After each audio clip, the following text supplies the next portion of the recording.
We're back, guys. SBENU Starcraft Star League Season 3 here. We got some sick music this time around. I'm really enjoying it, Wolf. Oh, me too. Really does build the tension here. Now, the two players we have coming up next, one of them is a legend in StarCraft 2. He's got a nickname for his winnings at IEM where he won 100 grand in an winner-takes-all tournament, the only tournament of its like since existed in StarCraft 2. His opponent is Solar, a player who was very famous for this matchup in the early stages of Pro League last year, but has since been able to, or rather, since been unable to deliver on where he was once in the past. I mean, you look at this guy's record in Pro League for the 2014 season and the 2015 season, not even taking a look at individual leagues, okay? He did much better in 2014 as well. Here, he's like something like 1-11 right now. It's something insane. It's something the likes of what we saw at a departure from Brian last season. It's really insane to see how far this guy has fallen. Well, we're seeing Guilty fielded in Pro League more than we're seeing this guy fielded in recent times because the guy is just not performing. He's not winning. He's not showing up. Moonglade has brought this up several times. It's a really good point. He plays a lot of online tournaments.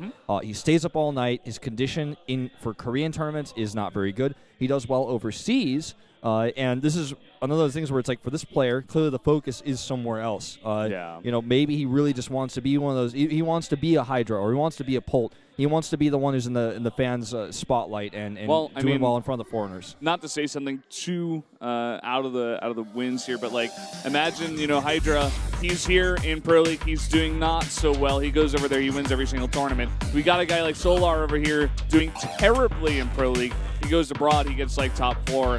It seems to be a bit of a pattern. Sure. I don't know. But going up against SOS here, I think he's, this is just one of the hardest opponents he could have hit, in fact, especially for the state of the game here in ZVP. Well, this is just not who he wants to face. Exactly. That is the most important thing, I feel. SOS is a great player.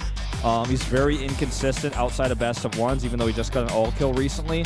He looks exhausted today as well, actually. But the guy is talented, and the meta is not preserved right now. So Solar here, just having to watch and console his teammate getting destroyed 3-0. Let's look at some of his career results. He got to the round of 8 in Season 1 of Code S. That's pretty impressive, and that's pretty recent. That was Season 1. Made it to Code S in Season 2.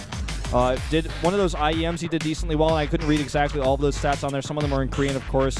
I know you guys couldn't read them either. I'm sorry I couldn't read them off for you, but you see his Star League results pretty weak so far. Yeah. Over here at the next arena, he's not having the best games. We'll just say that. Maybe it's something about the atmosphere over here. It's a very pressured situation, a very big arena. Sure. You're in those boots. It's kind of hard to deal, especially when you got your team on your back. Well, looking at our banned maps here, Iron Fortress gets banned from SOS. I'm a bit surprised we don't see more bans on that map because that's a GSL map that's, I think, for the first time being used in Star League. It's never been used in Pro League. Second time? Well, yeah, I mean, like, for the first time it's being used in this arena was Star League. It was not used in the original season, and it's never been used in Pro League. One of my least favorite maps, to be totally honest. But Deadwing gets eliminated for Solar. Nope, Zerg wants to play against Pross on that map right now. But you can't ban Deadwing and Cactus Valley, so, you pick your poison. Luckily for Solar, Cactus Valley ends up being set 4. Expedition Lost, unfortunately, though, is going to be set 5. Now, I'm thinking we're going to see some gold-based shenanigans in this series, though, from Solar. I think it's necessary. I wouldn't be surprised. Go to set 3, go to Vonnie Research Station. Would love to see it. We've seen him before out of this guy. Hasn't had the most success, but talking about who he's going up against, SOS, a super tricky Protoss player. We're going into two-player maps, rather. Wouldn't be surprised to see this guy throw Solar a couple of curveballs, even in the beginning of the series. Let's jump into it right now on Echo.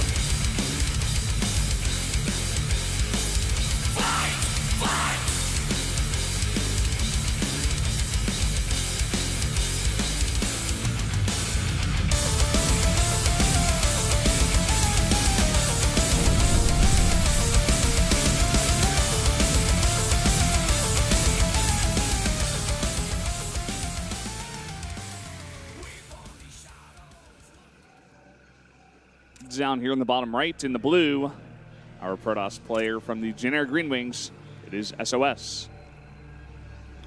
$sign, oh $sign. He's got a face on a plane.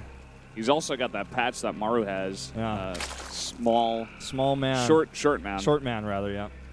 And now here in the up here in the top left in red, Solar not looking very confident today. And again, just watching his teammate be obliterated. Let's talk about, unless like something crazy happens early on here, because we do see that early Forge placement. Let's talk about this idea of players traveling to abroad and dominating WCS in America. Well, just WCS in general, as now Europe and America are merged. If you look at a player like Polt and Hydra, both players were at a time decent in Korea. Like at their peak, were like one of the best players for the race. Polt won the Super Tournament. He won a few titles in Korea, like smaller tournaments here and there. He was always really highly regarded as a top-level Code S player. And when you look at Hydra, if you look at his Pro League results, you're like, well, God, yeah, at the end of Pro League last year, he was looking pretty good. He was one of those players coming in for CJ as CJ became one of the stronger teams. But if you look at his results in Brood War, that's when you go, oh, God, yeah, Hydra was actually one of the better Zergs. Like, he was really, really good. But what skills that Polt and Hydra have that most other... Oh, I'm going to see a fake cannon here. SOS loves to do this. But it's fake, so I can keep telling my story. Yeah. We'll see how bad or how harshly Solar reacts to this. Not so much. Yeah, not really. Just a few drones. But when you look at the skills that Solar and Hydra have that are different than other players that remain in Korea, is one skill that's really important is their English-speaking ability. Getting a visa to play as a pro gamer is very difficult, and you are interviewed, for example. You see a player like Violet as well, very good at this. These players really have given it their all to study English and travel abroad, and that's a really different skill. And I feel like a lot of people are really critical of the skill level of the Koreans that live overseas, but they have focused so much of their lives and so much effort to live abroad. That's one thing they care about more than anything else. So. Oh yeah, I mean, if you compare what they do to someone that's on a KESPA team, perhaps. You think about the Korean kids, they sit in the team house and they play this game for 14 hours a day. They're putting in all their time and effort on Starcraft. Whereas, like you said, some other players are doing other things, and maybe they're talking to foreign teams. Maybe they're trying to learn their English, get better at different things that aren't necessarily Starcraft 14 hours a day. So it's actually a really good point. Yeah. So, I mean, like, realistically, skill-wise, the Koreans that perform overseas could not usually, with few exceptions, come back to Korea and do well, but they have other skills and they're very marketable and people love them, myself included. So, but back onto this game, it's a very normal opening, a fake cannon, Zealots coming out to pressure. We have this core finishing up here. We do see a Stalker coming out as well, and he has cut the Mothership core out of this entirely, so we're likely to see a tech fall up here. Could even be Robotics. Actually, make a second Stalker. That's interesting. Yeah, he really wants to put on the pressure here onto Solar. It looked like that way even from the beginning, just the gateway opening. He's not a person to do this. The second I saw that pylon going down at the low ground and then put down a gateway, I was very shocked. I'm like, he's the guy who does the forges nearly all the time. Yeah, actually, you make a good point. I was just thinking in my head, like I was telling my story, and it's going to be gateway, but he would never do Nexus after the gateway. This early gateway is basically a gateway rush in order to do damage with these early units. Without the Mothership core, obviously it's difficult, but without speed, you're gonna lose wings. If your queens get too excited over there, you're gonna lose as well. As Zealot is definitely way too overextended. He's actually gonna go down, no problem. But seems he was microing in his main. In fact, and that Ling got into the main base and saw the Stargate. Yeah, that's actually a pretty big deal, and the Stalker gets chased back. If you could have two Stalkers over there, it's a lot stronger, but he wanted to try to deny scouting, and it didn't work out. This Overlord is going to come over here to try to see if it's a Phoenix or an Oracle coming out, and we'll actually, I believe, just barely not see it. We're not getting a shot of it. I'm going to look at my computer because I can do these things. Hold on. You can do these things, Wolf. Yep, he saw the Oracle. Barely. Wow. Barely. And he's got those spores coming out right on time. I've been doing a bit of this last time I moved in a cast together. I talked about it a bit. You guys a bit more like sort of idea of how the Korean cast works versus the English cast. No Korean cast of any esport ever has an observing PC, so everything they do is based on what the observer shows them, although there isn't obviously an interaction between the observer and the Korean commentaries because the observer hears what they're saying. So if like, I don't know if he saw it or not, then he can just check. Yeah, and then they're like, you saw it. So these Spores up just in time. And that Oracle doesn't even get a single kill so far. Quick +1 and a third base. I think we're going to start to see this Blink +2 from SOS. Yeah. Wouldn't be surprised. The build that he went for was kind of long gas to start things off. You know, making a lot of stalkers. Had to put some into there as well. So it's going to be a bit delayed. He doesn't have that many sentries to start things off, but he will. Oh, look at this. Sad Shine watching his brother in arms play up against another very strong player. Yeah, this is tough times for Samsung today. I'm going to go ahead and kill that cooling tower to help protect his base. And we do see the robotics. That's why they count. Oh, those stalkers are dead unless he uses a recall for them, which I think would be worth it. Although, the cannon alone, is that going to be enough? Well, he's not going to save it. Thing is, if that base doesn't finish, he can't use a Nexus cannon. Still, with 2 Zealots here and a cannon, I think he should be fine. Oracle's coming home? Yeah, the Oracle coming home is going to help out so much. That's actually going to force Solar back. And think about the amount of damage that did right there. It killed 1 Zealot and 2 Stalkers, and he lost so many possible drones. Put on a lot of aggression here. We're seeing a Baneling nest here against Protoss. Not sure what the idea is behind this. And an infestation pit. Very early on. And a Spire. Okay. He's got all the dens here. Hydralisk den, where is it? Come on. Where's the other lair building? He's going to research that lurker aspect of the lurker. No, I don't know. So, Oracle's still continuing to scout here, and scouting the Spire is important, but he's not going to stop there. He wants to check every possible nook and cranny, especially the crannies. Why is that? Because Zergs like to hide their stuff in crannies. Oh, they're not really big on hiding in the nooks. More about the crannies. I'm glad you let me know about that. I actually didn't know. This is just going to be a Baneling speed all-in. What in the world are we about to watch? I don't think this is going to work. Well, it's all about force fields. Oh, man, if he doesn't react quickly. Yeah, this is all about SOS not expecting this to hit. And I don't think he has any idea just yet. He sees a lot of lings, but he's got to be looking. Okay. Is he looking? That's the question. Slow Banelings rolling in. Oh, man. Oh, what? That was so close. What? They're coming over here? Got to warp in more units. If he had speed, I think he definitely would have gotten those sentries. Maybe he thought he did, and he just wasn't paying attention. He was looking at the warp prism that was coming across. Yeah, very unfortunate. Right now, SOS is like, whoa! SOS still has his mouth in the shape of him saying, oh! Holy cow! Those things do some SBENU splash damage to my units. Wow. Good advertising, Wolf. I think that is the name of their new line of shoes, in fact, SBENU Splash. Bailey's and siege tanks and that SBENU splash damage to my units. I hate it. Oh, this Oracle. It's like the ad on my Facebook feed. It's like SBENU Splash. SOS hates it. This Oracle barely survives. And we do see 2-2 upgrades for the Lings now. Infestors are on the way. 1 Mutalisk trying to get the job done. Here come his buddies. This is such an interesting build from Solar. It seems like he's definitely trying to take a new approach to how to deal with this new age Stalker, Sentry, Force Field, Immortal, Storm kind of build that a lot of Protosses are doing against Zerg these days. So this has been explored before, right? So I want to talk about this very briefly, as quickly as I can. There was a player called Lowell, at least from Belarus or Russia. He's a European player who's using Banelings exclusively in this matchup to great effect against Sentry-heavy builds in Europe, and actually beat a few Korean players with the strategy. It can definitely work combined with Infestors, and also it's pretty good against all-in timing pushes because it just wipes Zealots.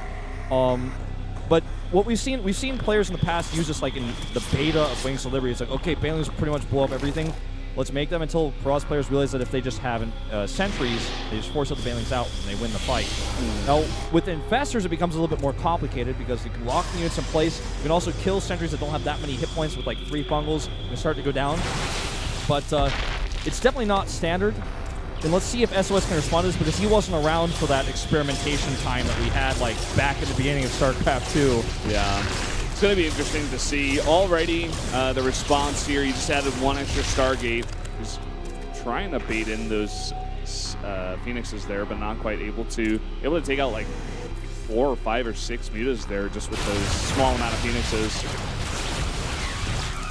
The guy's name was Lowly, not Lowell. I'm sorry, I got his ID wrong. I just remembered. Anyway, that's fine. I'm like just trying to be the right type of historian for you guys. I like gotta get it all my facts straight. Oh boy, here we go. Big Ling attack here. 2-2 about to finish that Zealot, the lone commander of that wall. But uh-oh, that's not over tight. here, but 4 cannons, and he's not going to commit to it. It looks like SOS wants to be out on the map and go for an attack, at least shut down that 5th base. He's got a lot of Archons on the way here. +3 is halfway done. He's going to attack before that even finishes. He wants to punish Solar here. He's scouted a lot. He knows that this army is not ready to defend a big push yet. Infestors are going to try to slow it down, but there's not a lot of static defense. 10 Banelings on the way right underneath this army. Look at that, force fields. That's why we don't see Mass Ling Bane in this matchup in the late game. All the Banelings rolled into... An Archon? Yeah, an Archon and some Zealots in the front. And currently they are having absolutely no effect on this fight. The Chargelets are getting to work on the Infestors. Those Fungals are not even getting thrown out. And here comes the giant run by, but there's one Zealot there, and that's going to be enough. Well, he doesn't warp it anymore. Unfortunately, I guess he uses warping at the Warp Prism, but yeah, he should be able to warp in a few +3 Zealots at home to clean this up. And there they are, and even more coming in now. And with a Nexus Cannon as well to help support, this shouldn't be a problem. 2 Immortals here at the front. Sentries are going to get eaten away very quickly. And eventually, with good target fire, he will clean this up with +3. Blinking away. Oh, the Transfuse. But it's just Blink Stalkers versus Ultras, even on creep. Can target this really well. He's going to have to blink away. Get that one shot. Oh! That was intense. Oh boy, that one Ling run by, it didn't do all that much damage, but it forced a gigantic warp in at home, which SOS was not able to use in the fight. It really took away a lot of the pressure there towards the end of that one. He was able to take out the 3rd base of Solar, but he has his 5th base up here. Yeah, ooh, a Fungal's going to hit these Phoenixes. That's kind of annoying. Actually, a second one will finish 2 of those off. He's going to kill this Infestor, but several Phoenixes lost. That's, oh! Okay. I didn't know my voice could go that high, but... the 4th base and the 5th base are actually the reasons why this is somewhat scary for SOS. He's got a good composition, but his Immortal count was reset in that last fight. I really figured he was going to take it, but with, I guess, the armor upgrades on these units, he was able to trade evenly, Solar that is. This puts SOS in a scary position because he doesn't have multiple Robos yet. 2nd Robo just finished, so he can start 2 Immortals. And he lost his Phoenixes too, so the threat of a Mutalisk switch is always going to be in the back of his mind. Yeah. Finally, we see Storm there on the production tab. That's going to be huge against the gigantic number of Lings and even Banes that Solar is using. Not really sure about the Banelings, to be honest, in the unit comp this late in the game. It's weird. You know, there are a lot of Zealots. I guess that is the one big thing. You get a clump of Zealots and a couple of Baneling hits to hit those. It can be pretty deadly, I guess. You know, Immortals, if Ultras get on top of them, they don't do that well because they get wiped so fast. All that splash damage on those tusks. But if you kill the Zealots, then you can get on top of those and the Archons as well.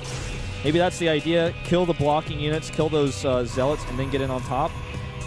Because, I mean, Zealots obviously don't last that long at Ultras, but sometimes they last long enough so the Archons and the Immortals at the back can finish them off. We'll see again. I mean, this is just game number 1, and we don't know exactly how Solar wants to play this late game. We haven't seen him add any more Banelings. He's out of gas. He's spending all of his gas on Ultras, so I don't think he's planning on making any more. Well, it's really all about Ultras at this point. It's the main bulk of his army. He's got a lot of Lings, 5 Banelings, but he's going to go up to 10 Ultras. And it looks like SOS has spotted that he's used the remnants of his Phoenixes to just continuously fly over the army comp of Solar, and he's just making the perfect counter for it. He's got 6 Immortals out already. He's got 2 Robo facilities. He's going to be making 2 at a time. By the time Solar attacks, he could have 8 Immortals. It's going to be rough for him to deal with, especially now that Storm is even finished. Yep. Okay, let's see. Here we go. The Lings need to get good targets here. Zealots at the front to block. You see some feedbacks go down. Fungal and Blinding Cloud on all these units. And that is going to force a recall. And this base Well, which is where he recalls too. I mean, he's a little bit in a safer place with that recall, but it looks like this base is going to take a lot of damage. All these cross units unable to really fight. The Archon's not able to fully fight either because they're caught behind each other. That one Archon at the back almost dead, in fact. Whoa. And that Blinding Cloud and that Bungle, that's all you need. And wow. That was really insane of a fight, actually. All of the Immortals were all clumped up, and they all got fungled in Blinding Cloud. They took so much damage. They weren't able to fire even. It was just insanity. And that was such an awesome fight from Solar. I'm really impressed. Yeah. Really surprised me there. I was not expecting that kind of fight, to be honest. What would really impress me the most, and if anything else, is if he had a Greater Spire right now, and he was like, all right, it's time to switch. I have all total right, it's time control. to win the game. Yeah. He may still just be able to go for a counterattack. I mean, he's got 11 Ultras that still have not been dealt with, and looks like Void Rays are going to be the answer, it seems. 10 more Banes. Banes are really good at one thing in this matchup, and that's blowing up buildings that might be in his way. Walls, pylon walls, gateways, so his Ultras can get on top of the meat of the army. We've seen players, you know, just get hard countered when they max an Ultras. They keep making Ultras, and they run into walls, they run into Immortals, and they end up dying to Void Rays as well. But, I mean, he's just got so many, like you said, it almost feels like it doesn't matter. 13 Ultralists on the map right now. Look at the army of the Protoss. Look at that. So much splash damage. It's like every splash damage imaginable. He just needs a Fungal Growth to seal the deal. And that's actually, looks like going to be game. I don't see him recovering. We got 4 Ultralists and a base. GG. GG. Solar wins game number 1 against SOS. What am I watching? Baneling Ultra Infestor. Wow. We saw that. That was on TV. This was real. I hope Moonlade's watching, to be honest. I want him to see that game. The Banelings didn't have an insanely specific role in that game. I mean, they did, except the fact that they were rolling. Oh, God. But like, you know, they were part of the composition. They did a lot of splash damage. In the late game, you can't force field out Banelings if you've got Ultralists in your top Ultralists to smash the force field. And they had the same upgrades as an Ultralist, so they're going to be able to do that extra damage. I think the key here, though, is that first fight, it looked like SOS was going to win it, and he definitely thought he was too because he stayed, and it was too efficient of a trade. Solar had 2 extra bases, and from there things started to snowball.